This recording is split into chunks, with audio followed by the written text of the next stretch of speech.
The mic has to be like right here on my mouth, Like you're eating it? like I'm eating it. Lick it.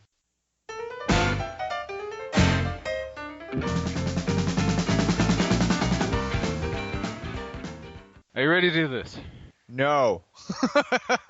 Good, good. That's the right attitude that we need to be doing because, there's going to be a million people listening to this. Not necessarily. Okay. I mean, a million people is like down the road. Yeah, but in like retrograde, they're going to come back and listen to the first episode because this will be preserved for Exactly, and then they'll hear me say no, and then they'll be like, wow, these guys did pretty well for thinking that they were going to do really Right. badly. Right. So what are we doing? We're doing a podcast about movies, and I'm sure it'll probably go into pulp culture, which is an offshoot thereof, and we'll go from there. Okay. Who are we and why are... Okay, I guess we should introduce ourselves. So I'm Mike, the pop culture old movie fan, and... My name is Corey. I'm your personal healthcare provider. Okay, personal healthcare provider. I'm all about old films and loving old films and trying to get into old films while still enjoying the new and shiny and explosiony of the Hollywood world. Corey, on the other hand, is all about the explosiony Hollywood world, and I'm trying to pull him into the world of old movies. I do like my explosions. I do. Yes, and there were many explosions. Just for safety's sake, I just want to let you know that I'm by no means professional in any way, shape, or form. I just want to give an average person's view on movies and or pop culture, without having an extensive background therein. I, on the other hand, am the creator of the MetaFilmList, which this podcast will be posted on the MetaFilmList website, which I'm currently building. And the origin of that is that Corey and I would post all kinds of film reviews all over Facebook, and everyone kept telling us that we needed to start a website. I thought, wouldn't it be great to start a website and throw on a podcast on the website at the same time? If it goes anywhere, fantastic. If it doesn't, I got something to do in my spare time. We're calling it an experiment. I like experiment. Experiment works quite nice. Any particular reason why you would want to start a film list with so many out there? It was posed on me, have I ever seen One Flew Over the Cuckoo's Nest? And the answer was no. And people looked at me as just like, how can you not have seen this movie? And then I was talking with you at a completely different point, and I said that I never saw the Goonies, and you lost your mind at that. So it occurred to me that there were films that if I hadn't seen them, it would be like I've missed out on something in life. And whereas if I've seen other films, like I tell you I watch Grown Ups, the Adam Sandler movie. It's got a really bad review from you. Yeah, I saw that post. I really didn't like that. The fact that I watched that, no one's ever going to care because it's not about whether or not I liked Grown Ups and whether or not I liked toilet humor. It has to do with the fact of it's not a film that is culturally, historically important. So what are the films that are culturally and historically important, and how do we determine that? Do we just go on what Empire Magazine says or what critics say as a whole? And I came to the conclusion that no, it's about what people think as a whole, total numbers of people. So the only place that really does that is IMDb, and I decided to compile a list of films that meet certain criteria on IMDb. And this has been an ongoing project of yours I've known for quite a while now. Why the step into a website? What started off a side project has seemed to turn something bigger. Most of these films are famous films, so in the right circles, these films pull things out. So it started almost 2.5 years ago of me just making a list of movies to see, and it turned into a complex meta project of comparing what a whole bunch of different systems thought at different times. So I included the AFI, the Criterion Collection, the National Film Registry, a whole bunch of books that I came across, 1001 Movies to See Before You Die, and other things. And it's just, I wanted to cross-reference them. And then when I put all that work into it and made this list that I was really happy with, I started trying to show it to other people, and no one really understood what I was talking about. The website is kind of to explain the list and how the list was put together and ideas for improving the list. It's partly a process of exploring the list because I haven't seen all these movies. These aren't my movies that I've selected. I've just set up rules of how the films are selected, what structure they work on, and in order for the films to be selected for the MetaFilm list. So I made a website to explain how I made that selection and how I came to the conclusion that these films should be watched. So is this a list of just the movies that you should watch? Or is this going to be compiled of like different people suggesting, not unakin to review sites?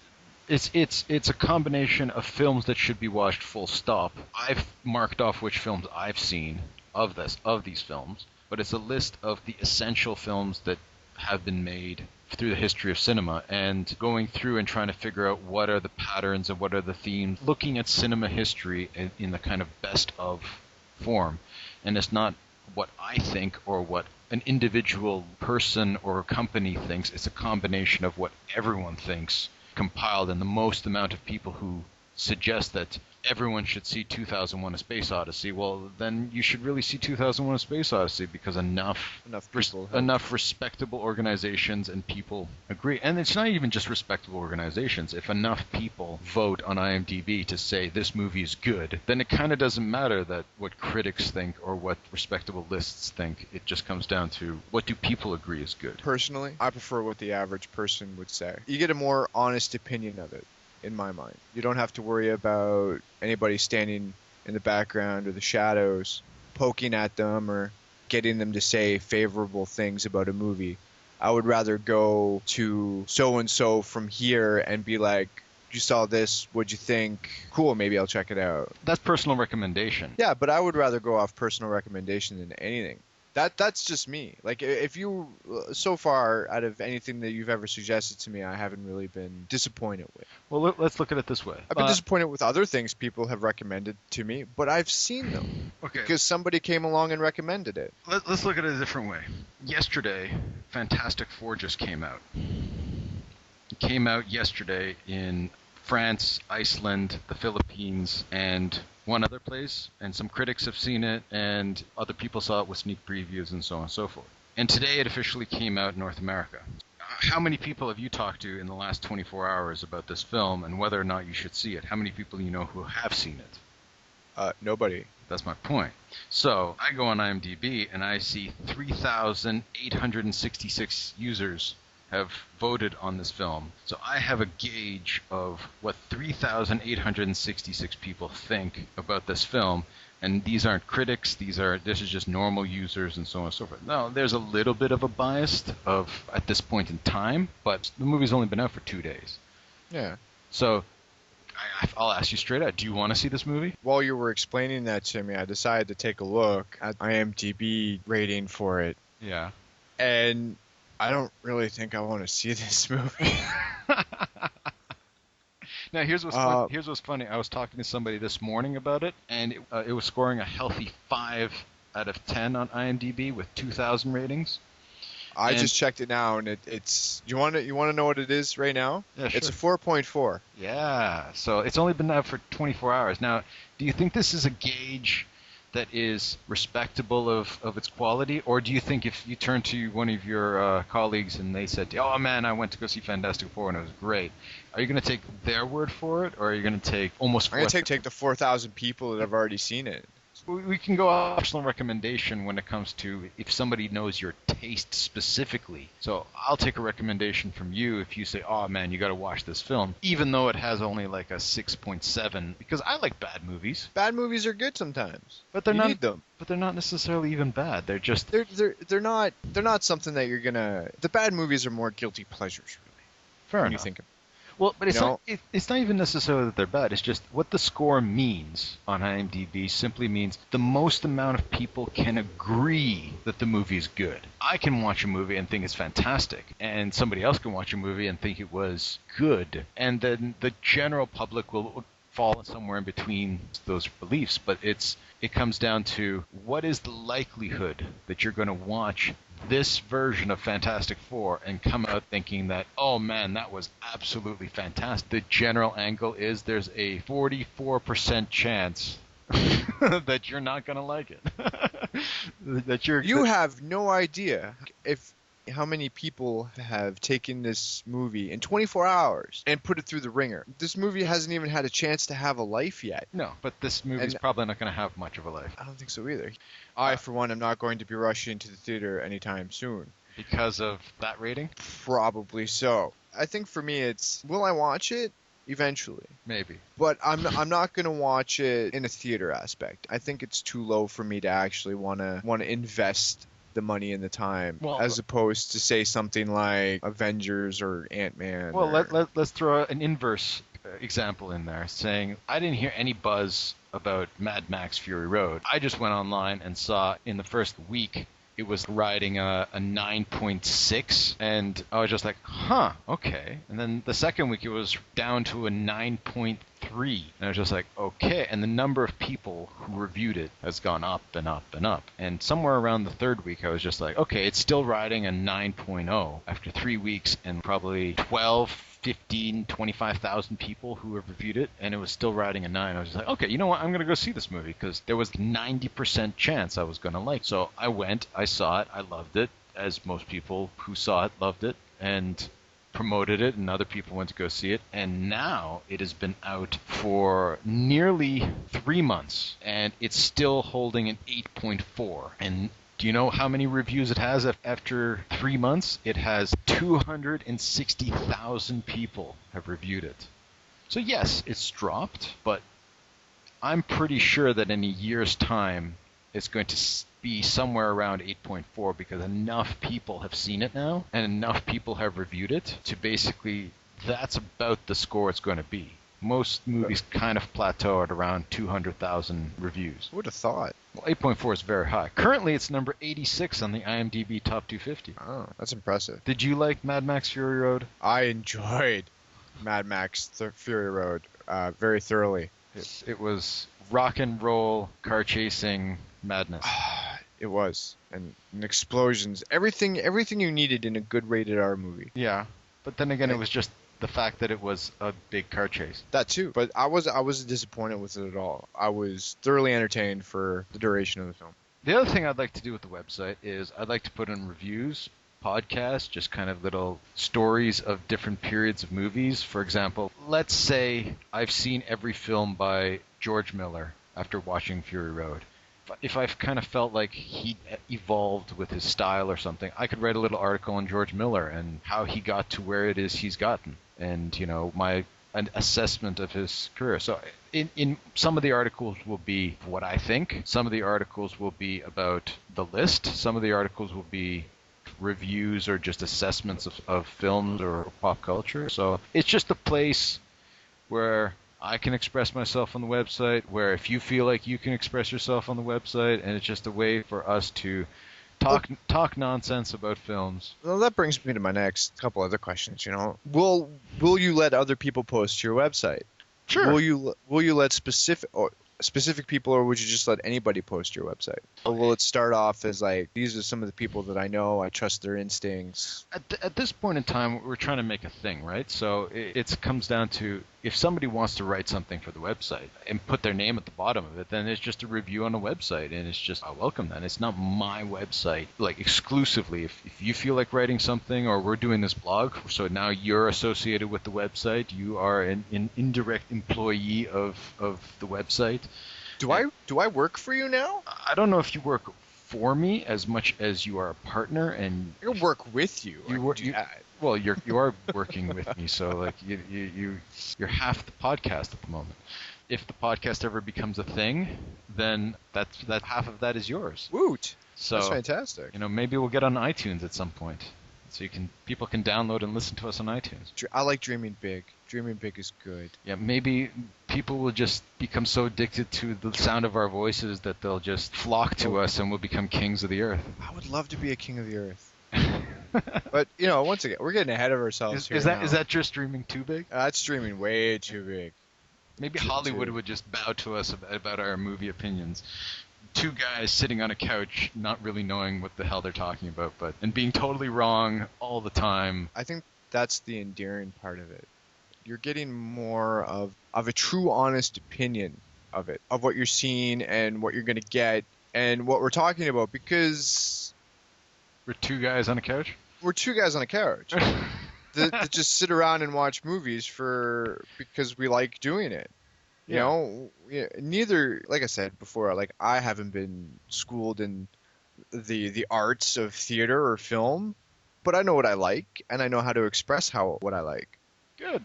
And that's kind of half the fun of the podcast and the website is because I too want to express what it is I feel like it. But here's the thing. Not everyone wants to just sit around and listen to me spiel on and on and on. And people have complained that they don't want to listen to us spiel on and on about certain things. So let's just, direct our Well, you don't effort. have to click on this. You don't have to listen to the podcast if you Yeah. don't want to. Yeah, we'll It's- just it's throw a- it to the void of the internet. Exactly. Let it float around in obscurity for a while until somebody finds it and is like, "Hey, these guys are really good." So if you listener are enjoying what it is you're hearing, and do tell other people that we are two guys on a couch talking about movies. Yeah, and it's what we do. Yeah. It's what we've always done. It's what we've done for a better part of a decade now, and we'll probably continue to do until we're old and decrepit. But we just decided to Record it for what's the word I'm start looking for? recording it for prosperity. Yeah, thank you. Well, let's do it for that. So yeah, the website at this point in time, I've explored different options of how to build a website, and I'm happy with just the blogger interface right now. I've built a Google Plus account, an email account, a Twitter account, a Facebook account, and I've figured out how to link them all to the website. All that's really left is kind of a second and pair of eyes to kind of see if it's all good. And I'd like to launch it with this podcast so that it's also floating around there before we start promoting it. And so if you are hearing this, you most likely the website has already been launched. If not, then I have no idea how you got this recording. Hopefully, quite successfully. Yeah, hopefully successfully. So we're kind of in the beta phase at this moment, but I like the beta phase. Beta phase is good. new films. New films. What I'm calling the segment new films has to do with basically anything that's not on the MetaList. So the MetaList is all films up until 2013 at this moment in time, because I want films to have at least a year to prove themselves that they are worthy of the list. So if you or I or anyone else has seen a film from 2014 or 2015 that you feel like talking about, That falls into the new. this movie will fall into the new. All right. You have seen Ant-Man recently. Yeah, this week. Okay, I so saw Ant-Man. so tell me about Ant-Man. First off, I'd just like to say that yes, it's Ant-Man is your normal Marvel movie. It has followed all the patterns for a Marvel movie. It's got your great power with great responsibility. It's got your redemption. Okay, is it about the story of a guy who gets extraordinary powers through extraordinary circumstances, and an evil bunch of people who want to duplicate extraordinary circumstances so they can use it for selfish reasons? So the hero has to rise up to defeat the bad people because they've succeeded in doing that, and somewhere through that muddles and doesn't really get the girl? Yeah, that's exactly the plot of Ant-Man. Congratulations, you hit the nail right on the nose. That was fantastic. Okay. I've also noticed is the girl is somehow inexplicably linked to either the hero or the villain through circumstance. It's not Right, just so you it's don't not have- just you- it's not just some girl. It's You she don't has need to see Ant-Man then. You've seen it. We've all seen Ant-Man, but the one thing that I want to say about Ant-Man is that I went in to see it and I enjoyed it. And I enjoyed it more than Marvel's previous movie this summer, Age of Ultron. Okay. I enjoyed watching Ant-Man far more than I enjoyed watching Age of Ultron. Okay, so give me some reasons. Why did you like Ant-Man? What made it such a great film? There was a better flow to Ant-Man.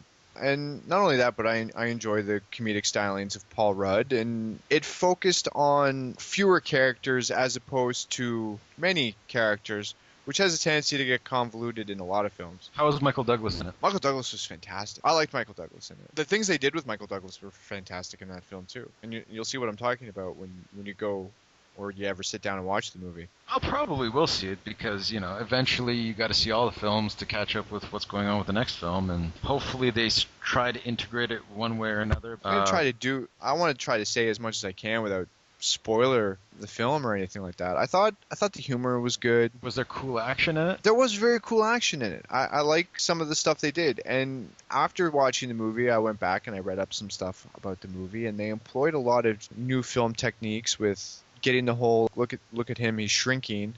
I don't know if you ever remember back in the old comic books, reading Avengers or Ant-Man or stuff like that. When you see Ant-Man shrinking, they would do the, like, here he is shrinking down to the miniature size, and then you get to see the outlines around the body of him, like, going from big to small. Okay. They actually employed that into the movie. They actually made it work as a visual effect in a movie.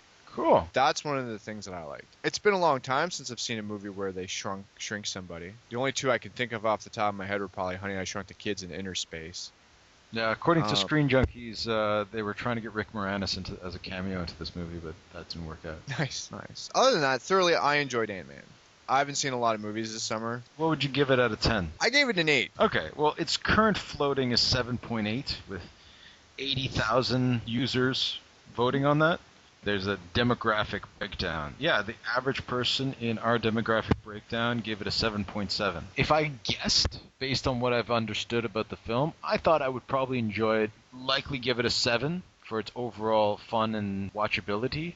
But for me, I don't know, 8 seems a little bit of a stretch. It has to be particularly unique and special, and the fact that I just guessed the entire plot of the film. The other thing, too, is it's what they did in between. Like, sure, that's good breakdown of a standard Marvel film, but it's how they get from point A to point B. I like the fact that they didn't go with Hank Pym to be Ant-Man.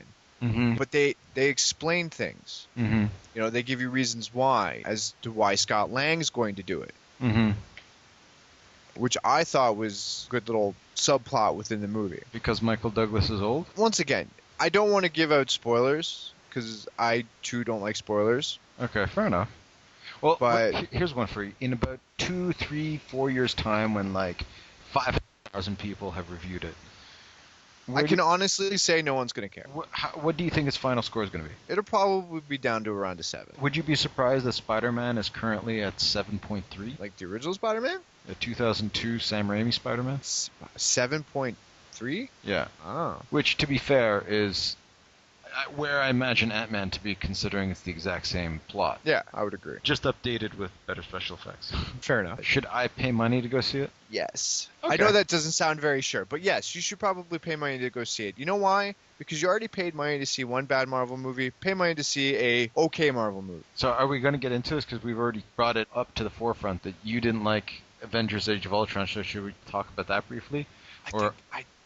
No, we'll do that another time. Or should we just do that another time? Because it's scoring better than Ant-Man right now with a 7.9 with 250,000 reviews. But there you go. People raved about this movie. People were hoping this was like going to be the greatest thing since sliced bread. We had the Avengers, we had the whole setup for Phase 2 coming, and then we get Avengers Age of Ultron, which isn't exactly the end of Phase 2. It's Ant-Man that's the end of Phase 2. I think that's just circumstantially. Yeah, so we get Avengers Age of Ultron. And yeah, okay, I'm excited for it. I want to see this movie. The first one was awesome. I loved it. It was like all my little childhood dreams rolled into a tiny little ball and thrown at me. But there was something about Age of Ultron that just didn't sit right with me. A part of me sits back and just kind of tries to appreciate it for, was it cool in a sitting down eating Cheerios at 10 a.m. watching cartoons kind of way? It's not even that. It's like you expect a sequel to up the bar of its first movie. You have the Avengers, which totally upped the bar for a lot of superhero movies. It's like, this is your first superhero team-up movie. We've been building to this for a few years now. Here you go. And wow, fantastic. And then you get Phase 2, and then you get Avengers Age of Ultron, and you're expecting the bar to be raised even more. But for me, they didn't clear the bar of the Avengers. No. It came below the bar. And here's the thing, is the rating online agrees with that. That Avengers actually has a better score than Age of Ultron. Avengers has an 8.2. There was nothing new in that movie to be shown. You know, the thing that just frustrated me was all the Ultrons that they were fighting was Ultron, right? But there seemed to be clearly like a main Ultron, and then like inferior, poorly constructed, easily destroyed Ultrons. They essentially fought Loki and his Chitauri army from Avengers, but they were robots. Yeah, what I mean is, why did Ultron make inferior copies of himself when all the versions were all Ultron? That's another good question. When he could just spread out his consciousness and make like hundreds of superior Ultrons. In the meantime, he was trying to make like a Phase 3 even better Ultron, which ended up becoming Vision. But the point is that, anyway, we're being too deep. As a film, just kind of sitting back and just watching it, there were a lot of things I really liked about the film. I was just disappointed because it didn't feel like it was really adding very much new to the story or new to anything. Some of the action was cool. It was fun to watch, but Well, they've got a redemption coming up. Avengers 2.5, Captain America: Civil War. yeah, fair enough. Because everybody's going to be in that again. Maybe I don't know what to expect from it. Haven't seen anything, heard anything about it yet. Is the except that it's Hulk got a huge going to cast. be in it? Don't know. I don't think so. I don't think Hulk and Thor are in it, which makes it not an Avengers film, but pretty much as it has Iron Man and Captain America and I think everyone else in it, then it's kind of an Avengers film. But I think you need Hulk and Thor to fully make it an Avengers movie. Yeah. Oh well. They'll call it Civil War instead. They should just call it Civil War. Yeah, Dropped Captain America. I would drop the Captain America tagline. Yeah, I guess I'll go see Ant-Man at some point in time. I don't know if I'm going to see it in theaters, but eventually I will see Ant-Man. I don't think I'll ever watch Age of Ultron again unless they make some kind of crazy edition, but Joss Whedon said there isn't going to be one. Speaking of extended Uber edition, the extended Days of Futures Past has come out, and I've been recommended that it is good. I have seen X-Men: Days of Futures Past, the Road Cut. Ooh, okay. Is it like 20 minutes longer? It's essentially 20 minutes longer. Is it all Rogue? A lot of it's Rogue. Okay. What happens is, I get it. It works. It works. The Rogue Cut works. Having Rogue in the movie works. I have no idea what they added to the film. The way they introduce her, the way they bring her into it, the way they set up to the point, it works totally. Like, you could watch the theatrical version and be like, that's a great movie. And then you can watch the Rogue Cut and be like, that's a great movie. Does it add anything to the movie? Does it make the movie better, or does it just make a good movie just another good movie? To me, it makes a good movie another good movie. It's just a matter of like, so here's Days of Futures Past, here's the Rogue Cut, and we just put in all of Anna Paquin's scenes to make it flow. It's one thing when it's like 5 minutes. It's another thing when there's like 25 minutes added to it. So I can't watch Terminator 2, the theatrical cut anymore. It bothers me because the extra 25, 22 minutes or whatever it is that they've added to it, those scenes are so great and so essential to me that it ruins the movie not having them in them. Whereas I haven't seen this version. I'm just kind of curious, will this be any better? I think the Rogue Cut can replace the theatrical cut of Days of Futures Past. Cool. Okay, then I look forward to seeing it. There's one scene in particular that really makes sense as opposed to having it the way the original theatrical cut worked. Mm-hmm. To me, I think the Rogue Cut is a superior version. Okay, cool. As superior as an X-Men movie can get. Cool. So, speaking of X-Men, so as much as I have high hopes for X-Men Apocalypse, I looked at the team that put together Days of Futures Past and the team that that's putting together Apocalypse. Yeah, basically Bryan Singer got together his Superman Returns team to produce, write, and put together X-Men Apocalypse. I'm not really excited. not keen on that. I'm not really keen on that because Superman Returns totally sucked. Why didn't they just get the guys that made First Class and Days of Futures Past to be like, here guys, work together and make me a third film, as opposed to getting a whole nother group? The guy thought that he was really successful with Superman Returns. I want to be excited because you got your 60s X-Men, you got your 70s X-Men, now you're getting the 80s X-Men. Okay. And that's going to be cool. And one of the things that I really, really want to see about this is how they show you the decade that they're doing the movie in. Yeah, they try their best to kind of hold the lines on that. But so I would like to see that. Other than that, I'm not keen. I wasn't a big is Hugh fan Jackman of Superman Returns. Is Hugh Jackman supposed to be in X-Men Apocalypse? Don't know. Okay, so it's I'm not not sure. It's not going to be a full Hugh Jackman movie. No, because this was Days of Futures Past was Wolverine 2.5. too, because it was very Wolverine centered with everything else going on around him. It is another Wolverine film. Mind Hugh watching. Jackman is rumored to be playing Wolverine. That's it. That's all we got. Rumored. So he'll probably be a cameo in it. Kind of like First Class. Yeah. We'll have to wait and see. Likely this Wolverine will be the one with adamantium claws, and the version that takes place kind of in the alternative Wolverine Origins sequel version of Wolverine before he apparently joins the X-Men. Yeah. Whatever. We'll have to wait and see. But that's my stance on the Road Cut. I suggest you get yourself a copy and you watch it. So I tweeted Hugh Jackman this week because he posted on Twitter asking for people to recommend what would be the next Wolverine, his final Wolverine film.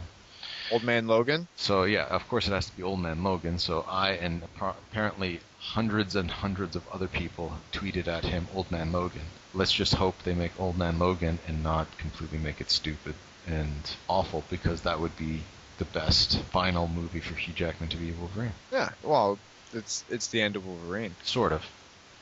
On a quick comic note, that Old Man Logan is going to be the official Wolverine from now on in the comics. Okay. So that's another reason why they should make an Old Man Logan movie telling who this guy is and where he came from. Anyway, this isn't a comic podcast, but in the comics, yes, Wolverine as you know it and as he's been is no longer Wolverine, and now there's only Old Man Logan.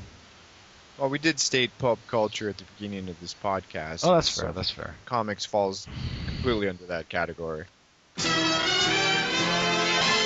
I recently watched the animated Sinbad film. DreamWorks, right? Yeah, DreamWorks. Sinbad, The Legend of the Seven Seas. Now, reviewing the actual film isn't really worth it because it's not that good of a film. But what is interesting to talk about, because I thought I would mention this to you, is how voice acting can really get into your head and how it sometimes backfires when you hire known voices to voice your films. So watching this movie... Who did this have in it? It had, Brad Pitt. Brad Pitt. Catherine Zeta-Jones. Michelle Pfeiffer. Yeah. It had Dennis Haysbert. Nice! So Dennis Haysbert... Haysbert? I'm going to go Haysbert. Okay. Him, I didn't so much recognize, and once I got it was him, the association between the guy and the character he was playing wasn't so big on me. But for me, it was Brad Pitt. I know the sound of Brad Pitt's voice is so unique and clear to me that watching Sinbad was actually annoying me that it was an animated character, not Brad Pitt, because Brad Pitt's voice was so present. Does Sinbad look anything like Brad Pitt in this movie? No. Doesn't look like an animated Brad Pitt? It doesn't look like an animated Brad Pitt. That would have been cool, though. So the other thing is that I watched this movie in French because I was trying to improve my French by listening to it in French, and so good on you.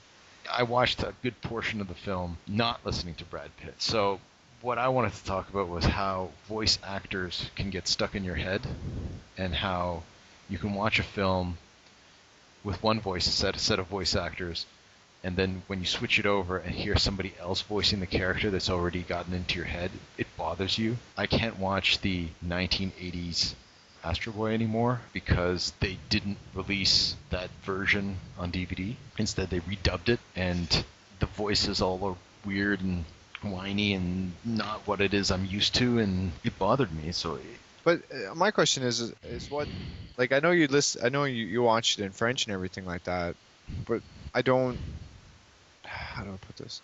So Brad Pitt does the English voice, some other guy does the French voice. Yeah. Now when you're watching it in French, do you try to picture Brad Pitt's voice, and then when you switch back to English, do you start thinking of French? Here's the thing, I don't know the dude who did the voice in French. So when I just watched it, it just worked for me, and it would take a great deal of internet searching to find out who that guy was, and maybe that guy is the French Brad Pitt. But I didn't recognize that voice, so I just watched it for what it was. But when I switched over to English, I watched a bit of the movie in English. It just bothered me so much, not only because I was not used to Sinbad having Brad Pitt's voice, but the fact that it was blatantly Brad Pitt, and then that all I could picture was Brad Pitt in a sound booth, yelling into a microphone. Well, yeah, I mean, if you got a good voice, keep with it. There's a difference between actors and then there's a difference between voice acting. Well, You know? have you seen Road to El Dorado? Yes, I've seen Road to El Dorado. Well, Kevin Kline and Kenneth Branagh are the main two guys in it, but they're so good at what it is they're doing, you don't really associate Exactly. that it's Kevin Kline and Kenneth Branagh doing the two voices. Same thing with Prince of Egypt. We're hitting on all the DreamWorks 2D animated films. Yeah. But Val Kilmer plays Moses in the film, but you don't really... Yeah, you wouldn't really associate Moses with Val Kilmer. And Or the voice, anyway. well, Ray Fiennes playing Ramesses. Yeah. But you're going through the voices, and then you come across the Jeff Goldblum character, and it bothers me every time I've ever seen Prince of Egypt, because when you get across the Jeff Goldblum character, the Aaron, You know it's Jeff Goldblum. you know it's Jeff Goldblum because it's Yeah. I see. Okay, I see what you're saying. I do. I see what you're saying. same thing kind of. Patrick Stewart is kind of like that. So when I watched Nausicaa in the Valley of the Wind, the new version, Yeah. and The good version. the blatantly Patrick Stewart in there, it's hard to imagine the voice that it should be, and not just Patrick Stewart in the sound booth with his hand on an earpiece talking to a microphone. That's the kind of the danger I find with casting a famous famous actor as a voice actor. I need to ask you this then. What about Aladdin? That's blatantly Robin Williams. That's in your face Robin Williams. Maybe so, but the character that they've put together is so blatantly Robin Williams, but because there was animation to create beyond simply Robin Williams, that it was not only the voice, but it was the genie himself was creating things and doing things. So when he made a Jack Nicholson, as much as Robin Williams can try to make a face that looks like Jack Nicholson, here they actually made the genie Jack Nicholson. Okay.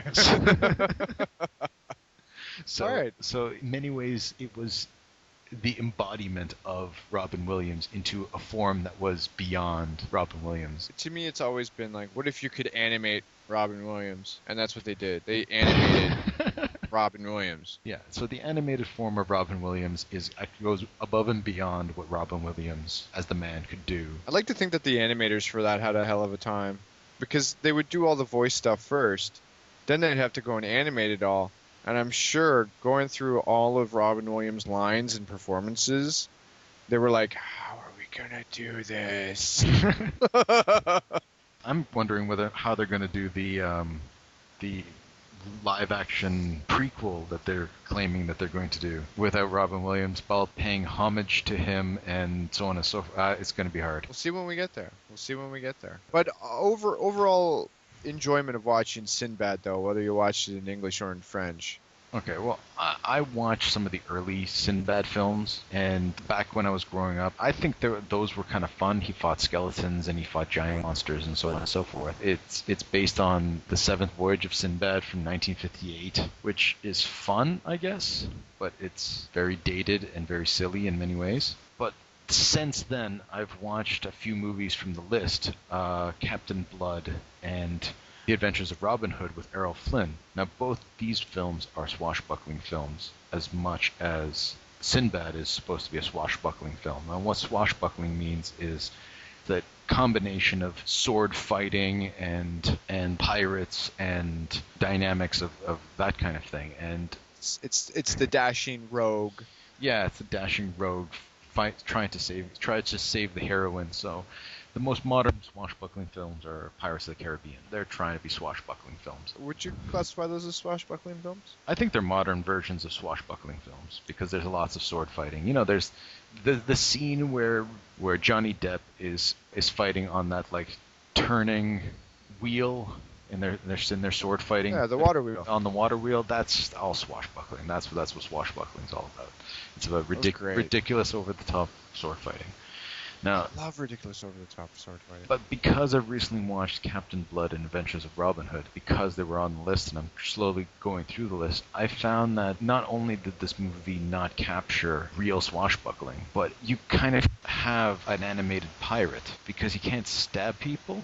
So this was the most creative use of swords I've ever seen, by like using the back end of a sword and hitting somebody in the face, or slashing at a rope that's carrying a barrel and the barrel falls on a guy, but there's so much swords flying and no one was stabbed because it's a kids movie. So they had to find new and creative ways to have a sword fighting sequence without, and end it in a stupid way, without punching and without stabbing. Yeah, without killing somebody. Yeah, because you can't do that in a kids film. The movie was trying to be as creative as it could, and there were some great animated action sequences, but the big problem with the film is that the story just was so incredibly stupid and over the top and made no sense, that there's, it's not about watching this movie for the story, it's about watching it for its excellent animation and for its originality of how it's trying to build a story. So there's some good characters in it, and there's some cool kind of scenarios. There's some 3D monsters during that transition in early 2000s between 2D and 3D. So there's some like 3D monsters in a 2D movie they have to like react to. It was okay. It's been a long time since I've seen that. It's been a long time. That's kind of, in Road to El Dorado there was a little bit of that as well. I remember liking Road to El Dorado, and I remember liking Prince of Egypt. Yeah, I haven't seen Joseph King of Dreams yet. So the reason why I watched Sinbad, Legend of the Sea, is because I'm kind of interested in catching up on all the animated films from certain groups. So like I like DreamWorks Animation, what they're doing now. So I kind of wanted to catch up and see like most of their animated films, just because I wanted to see what else they've done. And I liked Road to El Dorado and I liked Prince of Egypt. So I've been wanting to give this one a shot for a while, simply because I also liked Swashbuckling Sinbad films. Fair enough. In the end, it was okay. Who doesn't like a good swashbuckling film? Yeah. And the character of Sinbad that they made in this movie is a character I can see them doing more films with had this movie been success, because the character himself is quite good. But the movie itself doesn't really go anywhere, and I can see why they never went back to it. But on that note of trying to finish off things, with the exception of the most recent Pixar film and some of their Toy Story direct-to-DVD short films, I've now seen every single thing Pixar has ever made. All their shorts and all their test footage and all their early footage and all their one-offs and full-length feature films, and I've seen almost everything Pixar has ever made, with the exception of the newest film and some of the direct-to-DVD Toy Story shorts. I recently watched Partysaurus Rex. I highly recommend Partysaurus Rex. It's a short with Toy Story characters. I think it's about 5 minutes long, and its current score on IMDb is a 7.8, which based on my rules makes it to the list. So that's why I watched it originally. Nice. I'll keep that in mind. So Toy Story, Toons, Partysaurus Rex. Shall add that to my list of things to watch.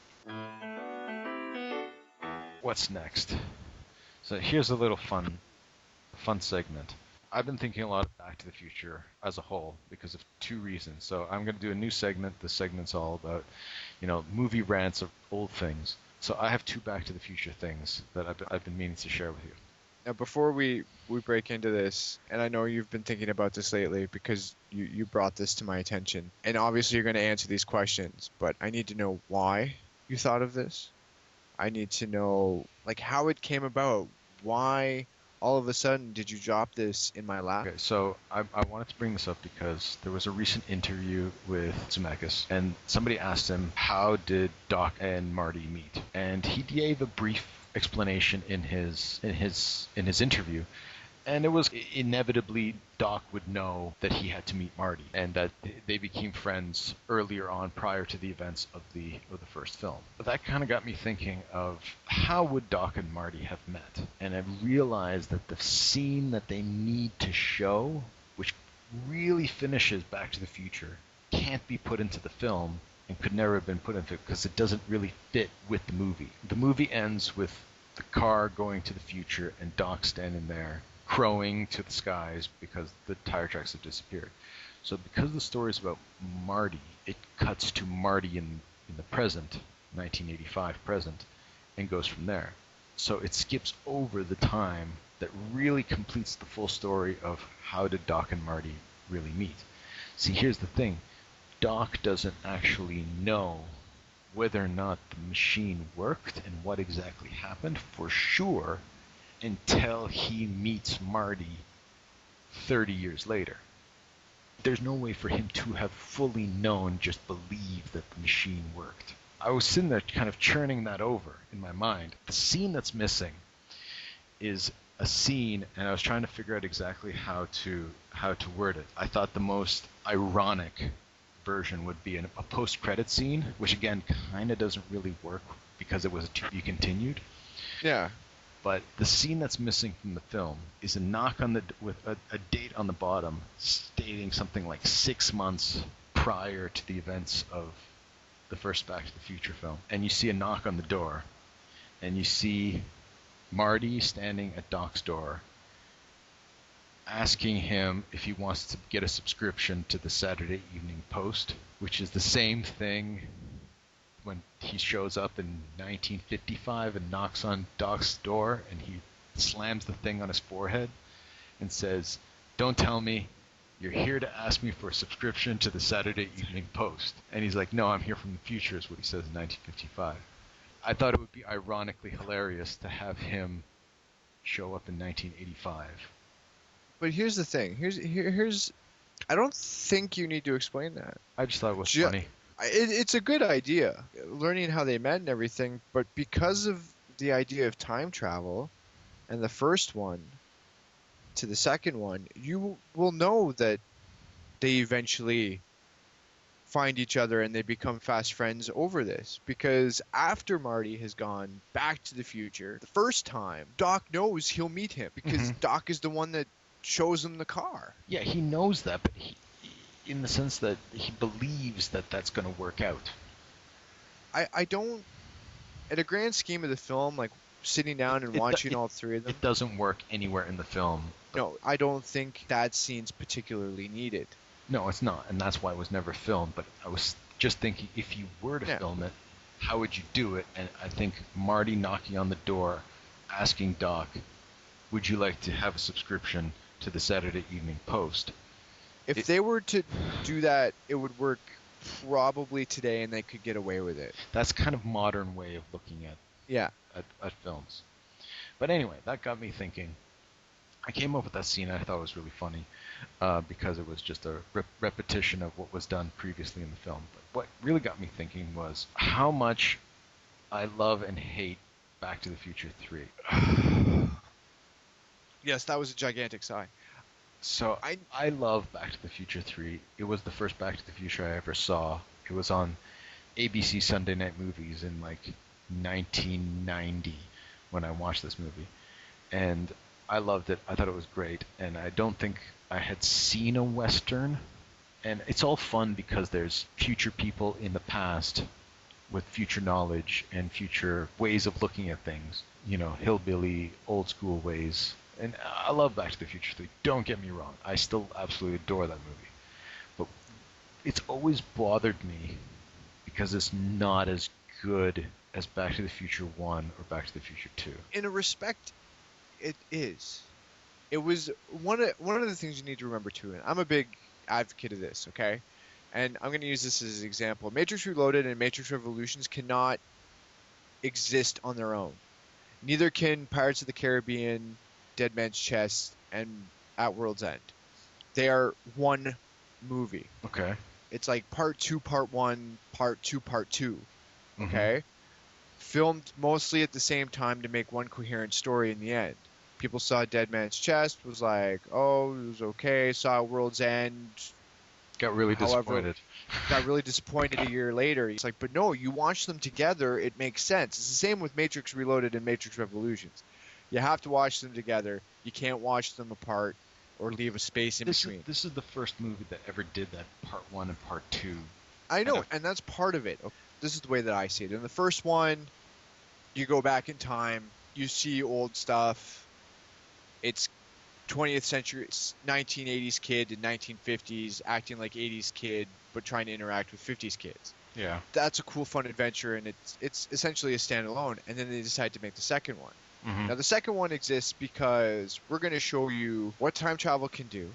how bad it can be and the repercussions because of it. And you get Back to the Future too.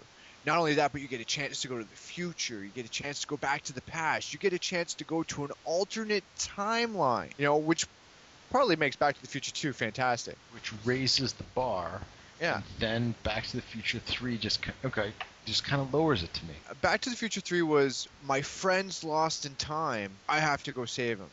And I like that line. And I was planning on using that with my concept. My friend's lost in time. I need to go and save him. Whether or not they come across the tombstone and find it, I need to save my friend. He's done so much for me. Now it's time to go back further. I agree with that. But where it strikes me wrong is the first movie, as much as there is a love story in it, it's kind of a vague part of the background of the story.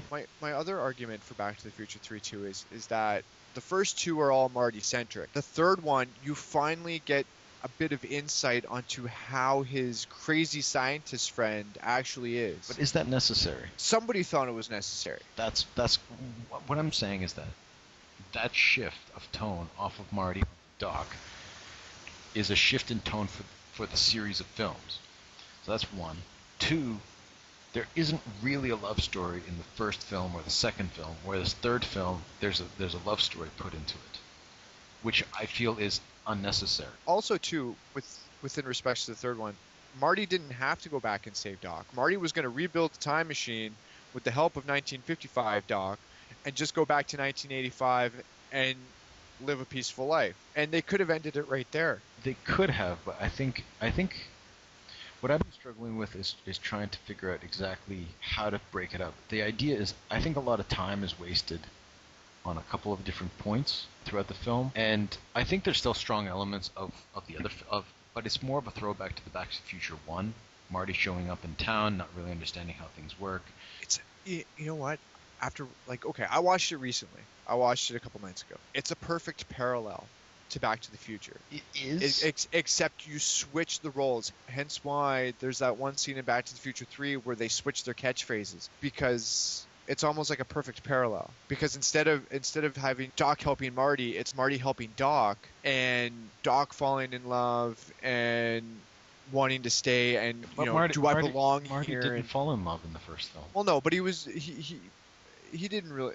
Well, his mom kind of fell in love with him. I get there's a strong parallel of plot, but that's what I mean by that's what I love about the film. So don't get me wrong, I love that, and I love that parallel, and I love the fact that it explored Doc and so on. But here's the thing: when you have the first movie the way it was set up, and then you have the second movie the way it was set up, exploring all the dynamics of it, the third film was just kind of the first film again. So to me, that's kind of a step backwards rather than a step forwards. Now, the angle that I was going with, and I think you can still end it with the way they ended it, but I think the way I was working with was everything from Back to the Future 2 has to stay.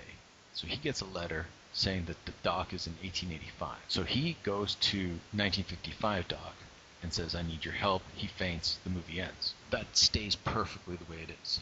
In 1955, they get the DeLorean. I'm not cool with the death of Doc plotline. I don't think that's necessary. Instead, I think they get the plotline, and Marty just makes a decision that he wants to go back and save Doc, that he doesn't belong there or something. There could be another angle. I think he goes back in time to the West and doesn't find Doc.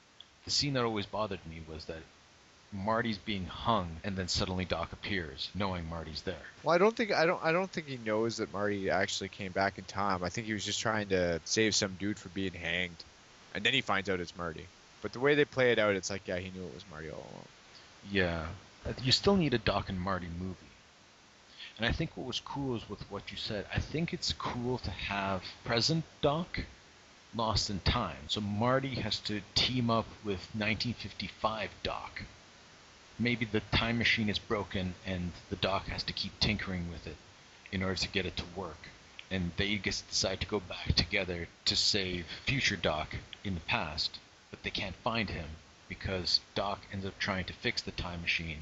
He ends up somewhere else, and they have to try to find the breadcrumbs while fighting the various different Biffs throughout history trying to find where Doc has disappeared to. Yeah, but the only problem with that is that it would have to be within the time, because the time machine cannot move through space, it can only move through time. Mm-hmm. You're very limited. To Hill Valley. Whereas to Hill Valley, unlike But if you had a phone booth like Bill and Ted, you could go anywhere you wanted to, which is my ultimate problem with the animated series, but we'll get on that later. The That's what time I mean. machine can only move through time. It can't move through time and space. It's stationary. Where you disappear in Hill Valley is where you'll show up in Hill Valley in X year. And that's why the movie's based around Hill Valley. Which brings up an interesting concept, because Telltale Games released a Back to the Future game, one of those point-and-click adventure games, kind of like Monkey Yeah. Island and that, which takes place in Prohibition era Hill Valley. Like Okay. this takes place in the 1930s. In itself was a pretty good idea. Okay. And I get that. I like that idea. I like the idea of, so you have 100 years to work with between 1985 and 1885. So you could show up anywhere. You could also have a repeat. I guess you could have a repeat appearance of 1955. Yeah. What I'm going with my idea is the fact that one of the things that they're worried about in the second film is a paradox that could destroy the universe. And yet they avoid it and they fix it. And what I'm kind of concerned with is that the time machine itself needs to become kind of a threat, and that future Doc is trying to fix the time machine, but it's not working. And it keeps kind of jumping through time on its own, like the Mr. Fusion thing, and I don't know exactly what, but because of the overload of the lightning because hitting the overload the DeLorean. So I like the idea of the machine itself becomes a threat, and it starts jumping through time with future Doc. So Marty and old Doc have to use the now broken time machine to try to track down and figure out what's going on, or else there's a threat that the whole space-time continuum. Inevitably, what has to happen at the end of the film is that they have to bring the time machine so it can be found by Marty and Doc. They have to find the time machine, they have to bring it to 1955 and bury it so that it can be found.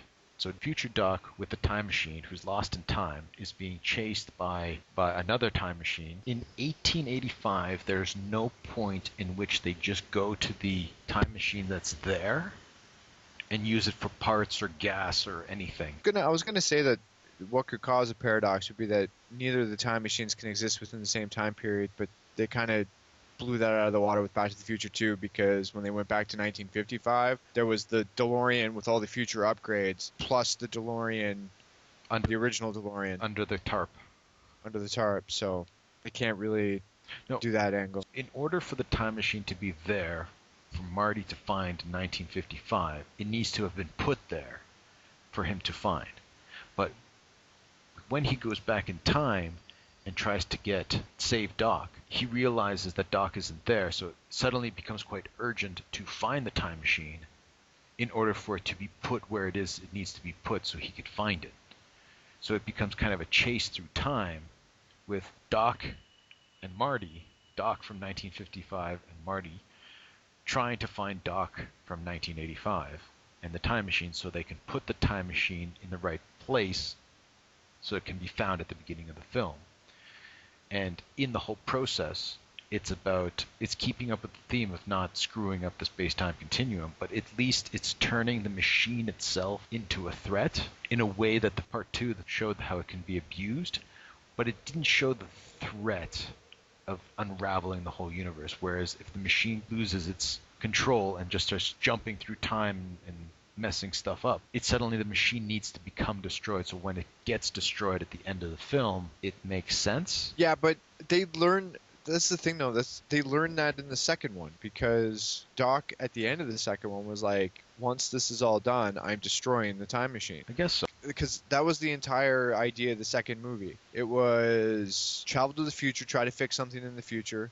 Although, to be honest with you, fixing something in the future doesn't really make sense, because you could start that from earlier present day. But anyways, regardless of the fact, then you don't get to see a cool future, hoverboards, hover cars, stuff like that. But anyways, we'll just ignore that. But it's interesting because they travel to the future, and then a future Biff picks up the book, goes back, gives it to his past self, and then you have an alternate version. It's in that alternate version that Doc Brown finally realizes that we can use it for good, but it can't exist anymore because of what has happened here in the wrong hands. I'd aspire to use it for good, but if something bad happens again. Hence what starts the entire adventure of going back to 1955 to get the book and doing all that and then getting trapped in time. So ultimately, by the end of Back to the Future 2, you know Doc has to destroy the time machine. It's just that Doc disappears at the end and you're kind of left. I guess, but I always felt bad when the time machine got destroyed because Of course. I didn't feel the threat of the destruction of the space-time continuum the way it was voiced in Back to the Future 2. But that's why Back to the Future 2 existed, was to give you that, because it already created a paradox. The paradox of the alternate 1985. What I'm saying is that all that Back to the Future 2 did was show how the time machine could be abused for personal gain and how it has ramifications because of that. But what they were talking about at the beginning of Back to the Future 2 was that when Jennifer sees her younger self could destroy the whole space-time continuum, there was a threat there that there was more at stake than just the timeline being messed up, that the existence of the car itself could destroy the universe. That's what they were also alluding to in Back to the Future 2 was all about the consequences. Yeah, and I think if they explore that more with the third one, of the machine jumping through time, messing stuff up, or appearing in different time periods and so on and so forth, and people seeing it and respond, the fact that the machine shows up. I don't know, I'm just throwing at straws here, just because it seems to me that Back to the Future 3, as much as I love it, it's just Back to the Future 1 all over again. Like I said, I watched it a couple days ago, and I have absolutely no issues with that film whatsoever. Yeah, me neither. It's just, it has to do with the idea that in the second film they got to use the car. In the first film they didn't use the car. In the third film they didn't use the car. In the second film they used the car. They went one place, then they went back, then they went forward, then they went back again. Like, they used the car, and I wanted them to use the car more in the third film. It would be a standard progression to a third movie, but feel lucky enough that you got a really good part 3 of a trilogy, okay? As opposed to something that just fell apart into a big stinking pile of poo. Like most part 3s. Like most part 3. And that's why I rather keep it that way. And Back to the Future 3, for me, kind of sums up everything. It brings all the plot points to that point where they're resolved. Don't you feel a little let down that they could have done something more with it? Dude, by the end of the movie, I had a train that could fly, okay? I'm all right. All right? We're splitting hairs here. Yeah, we're splitting hairs, It's like, hey, check out my train. It runs on steam. Hey, where are you headed, Doc? Going to the future? Already been there. And then the thing takes off, and that's perfect. That's all you need. And Doc's fine. Marty's fine. His future's not... If Marty's future's not written, Doc's in a happy spot. Everything ties up nicely. There's really no unanswered questions by the end of Back to the Future 3. Back to the Future 3 ties everything neatly together. Fair enough. Robert Zemeckis has openly said that he's tried and he will continue, as he owns the rights to Back to the Future. Yeah. He has blocked all attempts at a sequel or a remake, and he will continue to do so as long as he can. That's fantastic. Robert Zemeckis, you have my backing. If you need help, I'll come and help you. No one's touching that. I don't care what the hell they do. No one can touch. I get angry about reboots. I get angry about these things. And the most recent one, obviously, is Ghostbusters. No, the most recent one is Fantastic Four. I don't care. Fantastic Four is a comic book movie. We're talking about a movie that I grew up with in my childhood and I love still to this day. I think we'll save Ghostbusters for another time. I know, but Back to the Future does not need any reboots or remakes or rehashes or reimaginings. And if anybody's listening to this podcast, rise up against. Then I got to throw this out. Never let them touch it. I've got to throw this out because I always thought, I have a poster of Back to the Future 2, and I was sitting there looking at the floating car, and I realized they're gonna make a remake one day. And I started thinking about how would the remake look, and I realized that they can't remake it because they can't tell a story about a kid from 1985 going back in time to 1955. The movie is dated almost purposefully because it's a time travel story. The story itself could be told in a different time period. I'm perfectly cool with the concept of a kid from 2015 going back in time to 1985 and laughing at the 1980s from a 2015 point of view. I think that's a movie that's worth watching and worth laughing at because it was a generational gap that the 80s was making fun of the 50s for, and I think people from the 50s found it funny and people from the 80s found it funny. Yeah. Because of how different things have changed. And I think you have a modern kid with phones and the internet and all that kind of stuff going back to 1985. I think that's a funny movie, fish out of the pond kind of story. And you can do the same thing, but the problem is that you can have a similar story, but you can't remake Back to the Future because the scenario has changed. Oh yeah, the scenario has totally changed, and that's why I like the fact that it's been dated. And that's why it can't be touched, and a remake can work. And I support a remake as much as I hate remakes for many regrets. In this particular case, because you can't remake it, you should remake it. The other thing too is, am I too old to relate to a teenager traveling back in time? Yes, yes, but the point is, you will be part of that group. Because I grew up in the 80s. Because you grew up in the 80s, yeah. You'll laugh at the 80s stuff. Yeah, that's the good part. Yeah. So Good point. I totally support a remake of Back to the Future. I think if you whittle me down a little bit more and you come to me with a little more ideas, maybe I can get on board. I'll tell you what. You think of a mode of transportation that they'll use. What, the car? The time machine. Yeah, you think of the car. But it's the dock, and the dock can pick the same car.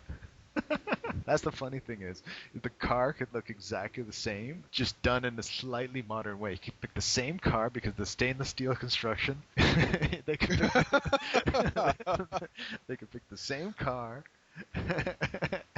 and they can just wire it up in the same way, and they can my God. And that's what makes it funny, because I think they could use the same car to make the movie, and I think I would love to see an 18-year-old kid today, a kid who's turning 18 today, go back in time to 1985 and deal with the world of the 80s. And I think it's even in some ways more relevant today than it was in the 1980s, is because the world of the 80s and the world of the 50s were still similar, whereas the world today. Get Zemeckis' number or email or something. He knows this. He doesn't need me.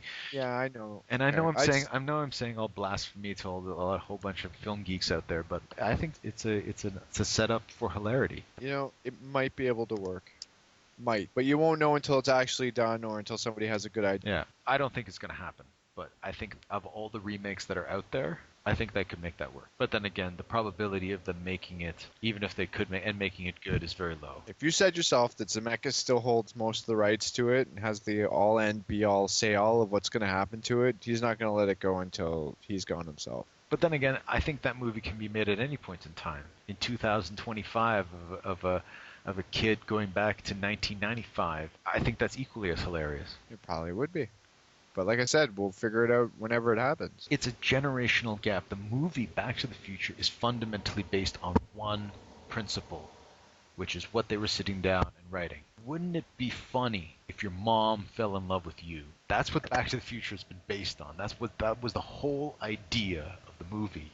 It was not all the time travel and paradoxical stuff and any of that. It was built around the idea of, if you went back in time and your mom fell in love with you, what would you do? It was also the technology of the time versus the technology of back then too. Like the scene where his watch is going off and he's in the telephone booth. The tagline, the line that they worked with the film is that, and I think they had fun with it afterwards, with the Walkman playing Van Halen and the blow dryer and stuff. Like I think they had fun with it after the fact. But what makes that movie fundamentally amazing is because it's the one and only love story of your mom falling in love with you. That's true. On that note, let's try to wrap this up. How do we do that? Shall we assign homework? Homework? Yeah, homework. Oh, I didn't join this to get homework. Well, have you watched anything recently that I should be watching? Watch The Road Cut. Okay, then there we go. That's homework. Also, Big Hero 6. I've been on that for you for a while. Okay, well let's throw that out there. So homework would be Big Hero 6 and X-Men Days of Futures Past: The Road Cut. Mine's a 1940s film, Double Indemnity, which I've gotten a hold of a copy. So yes, your homework is Double Indemnity from 1946. Yeah. Was it the remake after that? And that movie was remade in 1981 into a movie called Body Heat. I like the name Body Heat. Sounds like there's nudity. It's kind of part of that whole wave of 9.5 weeks, like kind of sexy thrillers Oh, of the early like Fatal Attraction. Yeah, Fatal Attraction and Body Heat, and like this is all part of that 1980s sexy thrillers. Okay, I'm down with that. All right, so I'll watch those. Yeah, so let's leave it at that.